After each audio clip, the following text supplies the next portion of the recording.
PRRD. Oh, nag-iiyakan ang mga DDS dito. Public announcement from SMNI. SMNI Digital Media Management. Sabi dito, we regret to inform you that the Facebook page of former Facebook page ni dating Pangulong Duterte, SMNI gikan sa masa para sa masa, has been removed without any opportunity for us to appeal this decision. Baka pati yan nadamay na doon sa mga kasinungalingan, doon sa pagpapakalat ng mga fake news. Baka kung ano-ano kasi yung mga post na inilalagay nyo dyan. Di ho ba?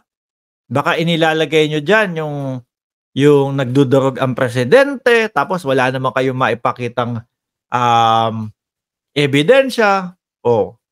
Talagang magkakaroon ng violation yan.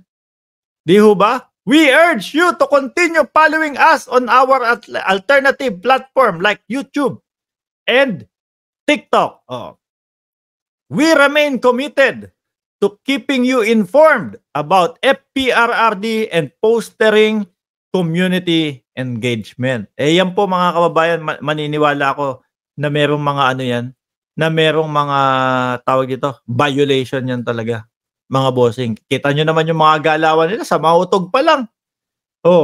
Sa mautog pa lang, makikita mo na destabilisasyon talaga yung gusto nila tapos ipopost nila doon sa mga Facebook page na mga ganyan, tanggal. Di ho ba? We understand that this removal is yet another nasisi na naman ang gobyerno. As usual, wala naman ibang mga idadahilan yan kundi ang paninisi sa gobyerno. We understand that this removal is yet another effort to silence our devotion to delivering truthful news. Sabi ng mga nanonood dito, SMNI, fake news daw yung mga isinasabi ninyo dyan. Kagaya na lang nung may 300 na pamukpok doon sa Bulacan. Inarmasan ng gobyerno.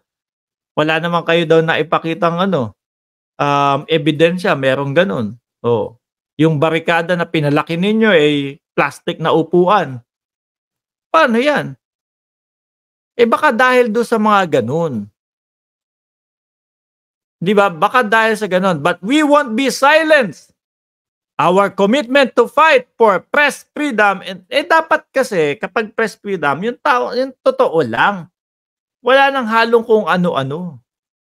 Di ba? Yung totoo lang na pagbabalita. Tignan mo naman ang ABS-CBN, GMA, Net25, UNTV. Hindi naman natatanggal.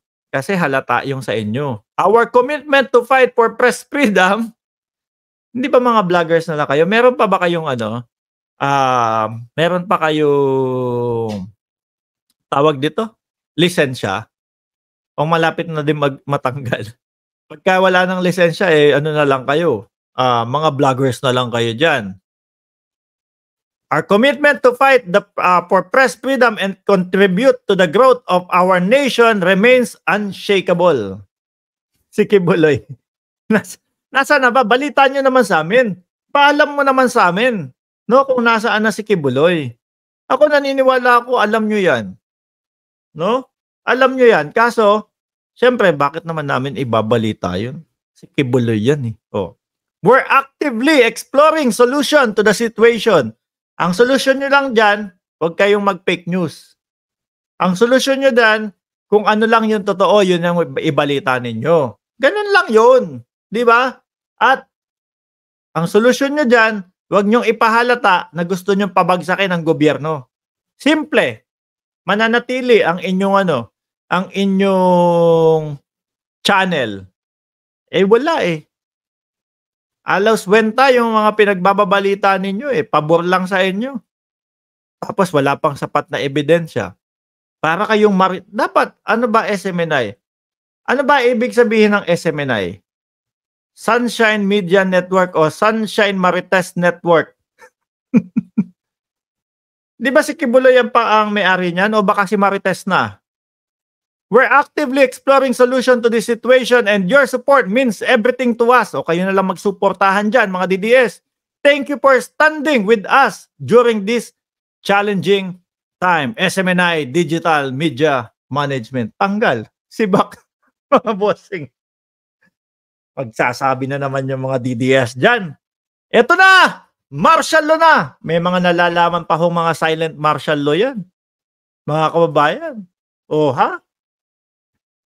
Sabi, martial law na. Ang ating gobyerno, ayaw tayong pahintulutan na magbalita. No? Tapos yung mga balita parang pangmaritesan lang ho, mga kababayan. Baka yun yung dahilan kaya mga nagugurgur o natatanggal yan. Kawawa si Pastor. Walang koleksyon na dollar times 56. 58! Joseph! Times 58 yung dollar ngayon. Di ba? Meron pa kayong nalalaman, undeclared martial law lang po. Kaya nga paulit-ulit yung ano ninyo dyan eh. Paulit-ulit yung mautog ninyo eh. Oh. Baka akala nyo yung mga mautog ninyo walang violation, hindi napapansin ng taong bayan yun. Na walang kakwenta-kwenta yung mga pinagsasasigaw nyo dyan. Walang kakwenta-kwenta yung mga pinagsasasabi ninyo. Di ho ba? Oh. Bilang isang mayor, kunyari ako, mayor o governor, tapos narinig ko mga sinisigaw nyo dyan sa mautog ninyo. No, bakit ko papayagan yan? Destabilisasyon yan. Di ho ba? Kaya nga sabi ko, dapat kapag kayong tipong maggagawa kayo ng mautog, para hindi sumasakit ang inyong damdamin o kalooban, ang gawin ninyo na lang, i-replay nyo na lang yung naunang Davao kasi paulit-ulit lang naman yung mga sinasabi ninyo dyan. O nakatipid kayo sa mga stage, hindi pa sumama ang loob ninyo. Hindi pa kayo nagalit. Diba? Hindi pa kayo nagrereklamo sa pamasahe. O. Lahat na lang galit itong mga ito. Lahat na lang kapag may konting hakbang, martial law. Samantalang sila naman din ho ang may kasalanan.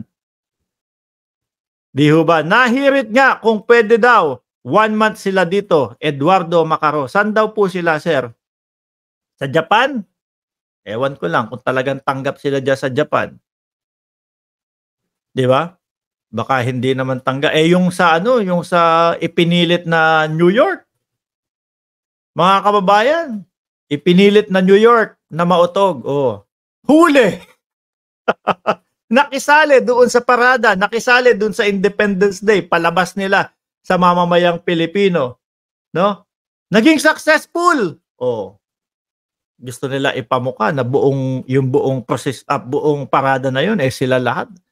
Pala makita mo takwarents lang mga bossing. Sama mo na yung may hawak ng bandila 20 doon sa nasa harap tapos yung may hawak ng bandila tag 10 magkabila. Takwarents. Tapos sabi nung ali do sa harap iposisyon mo na malapit kay Vic Rodriguez or something like that para ma-interview, para mapapanik sa stage. Mautog pa kayo ha? Oh. Sabi ko sa inyo, yung mga ganyan nyo, i-play nyo na lang sa YouTube i-play nyo sa SMNI. 'Di ba? Paulit-ulitin nyo doon. Parang sa North Korea kay Kim Jong-un. 'Di ba? Merong mga yung television nila paulit-ulit na propaganda. Hindi ganyan paulit-ulitin nyo 24 hours diyan sa SMNI. Hindi pa nakakaligtaan ng mga DDS. Hindi pa kayo nag-aaksaya. Kumikita pa kayo sa YouTube. Di ba? Sabi ni Luisito Barrera, Sinungaling Media Network Incorporated. Sinungaling daw kayo, SMNI, sabi ni Luisito. Kung may martial law, umpisa pa lang, kulong na sila sa mga morale nila. Lalo na't may pagpapabagsak sa gobyerno at sa Pangulo, dapat di na sila Totoo. Ewan ko ba? Ang jojologs nitong mga to. Ang aaharte nitong mga to, ang daming mga eklabu,